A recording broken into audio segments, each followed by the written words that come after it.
మనకు Russia Ukraine యుద్ధం start అయ్యి ఇప్పటికి దాదాపు 3 సంవత్సరాలు గడుస్తూ ఉంది.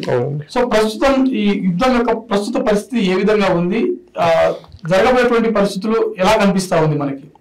ప్రస్తుత పరిస్థితులు అంటే నేనైతే చెప్పాలనుకుంటున్నాను రామారావు గారు, సే వీఆర్ ఇన్ దీన్ని ఏమంటారంటే ఒక స్టాటస్ కోలో ఉన్నాం. అంటే ముందరికి జరగడం లేదు, వెనక్కి మళ్ళీ పరిస్థితి.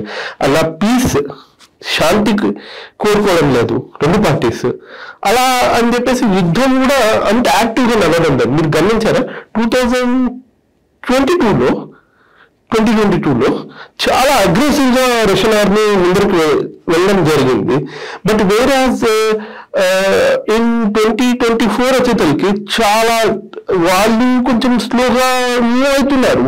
ఉక్రెయిన్ వాళ్ళు కూడా అంత ఫాస్ట్ గా రియాక్ట్ అవడంలో డిఫెన్స్ పరంగా వీక్ అయిపోయారు, కౌంటర్ అఫెన్సివ్ గా కూడా వీక్ అయిపోయారు. నౌ అట్ దిస్ పాయింట్ మృతుల సంఖ్య వచ్చేసి 5,50,000 కి చేరింది. బోత్ కంట్రీస్ లేదు, ఉక్రెయిన్ ఒకటే అండి. సో ఇప్పుడు చూడండి, ఉక్రెయిన్ ఆర్మీయే మొత్తం కలిపి కూడా 9,50,000. బట్ అట్ దిస్ పాయింట్ దాదాపు 5,50,000 మంది చనిపోయారు. సో 4,00,000 మంది మాత్రమే మిగిలి ఉన్నారు. దాన్ని సబ్స్టిట్యూట్ చేయడం కోసం పోలాండ్ నుంచి కొంతమంది ఫైటర్స్ జాయిన్ అవుతున్నారు, ఫ్రాన్స్ నుంచి కొంతమంది ఫైటర్స్ జాయిన్ అవుతున్నారు. తర్వాత ఇవే కాకుండా అధునాతన డ్రోన్ టెక్నాలజీని కూడా వీళ్ళు వాడుతున్నారు.